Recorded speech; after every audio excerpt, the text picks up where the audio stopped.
எல்லா பெண்களுக்குமே பிறந்து வளர்ந்த அம்மா வீட்டுல குலதெய்வம் ஒண்ணு இருக்கும். 20 வயசு வரைக்கும் அந்த தெய்வத்தை தான் நம்ம குலதெய்வமா நினைச்சு கும்பிட்டுட்டு வந்திருப்போம். ஆனா கல்யாணம் ஆனதுமே புகுந்த வீட்டுல இருக்கிற இந்த குலதெய்வத்தை நம்ம குலதெய்வமா ஏத்துக்கிட்டு வாழ தொடங்கியிருப்போம். படிப்படியா அம்மா வீட்டுல இருக்கிற அந்த குலதெய்வத்தை மறக்கவே தொடங்கியிருப்போம். ஆனா அது ரொம்ப தப்பு.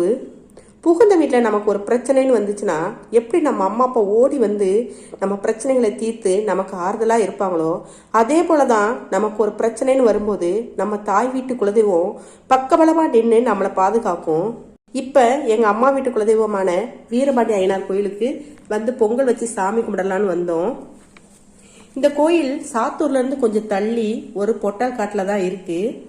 முன்னால 2 குதிரை கம்பீரமா நின்று காவல் காக்க ரொம்ப பிரம்மாண்டமா இருக்கும் இந்த கோயில். இங்க வந்ததுமே தாய் வீட்டுக்கு வந்த செய் மனம் போல உள்ளம் ரொம்ப பூரிப்படைஞ்சிருச்சு. பொங்கல் நல்லபடியா பொங்கிருச்சு.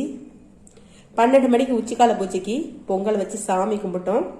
பிறந்த வீட்டுக்கு வந்தா நம்ம அப்பா எப்படி நம்மளை ஆசையா கவனிப்பாரோ அந்த ஃபீல் அங்க கிடைச்சிச்சு எங்களுக்கு. மன நிறைவோட வீரபாண்டி ஐயனாருடைய ஆசீர்வாதத்தை வாங்கிக்கிட்டு திருப்தியா சந்தோஷமா வீடு வந்து சேர்ந்துட்டோம். சந்தர்ப்பம் கிடைக்கும் போதெல்லாம் நீங்களும் உங்க அம்மா வீட்டு குலதெய்வம் கோயிலுக்கு போய் அந்த தெய்வங்களுடைய ஆசீர்வாதத்தை வாங்கிட்டு வந்தீங்க அப்படின்னாக்க வெற்றி நிச்சயம். நல்லதே நடக்கும், நல்லதே நடக்கும், நல்லது மட்டுமே நடக்கும்.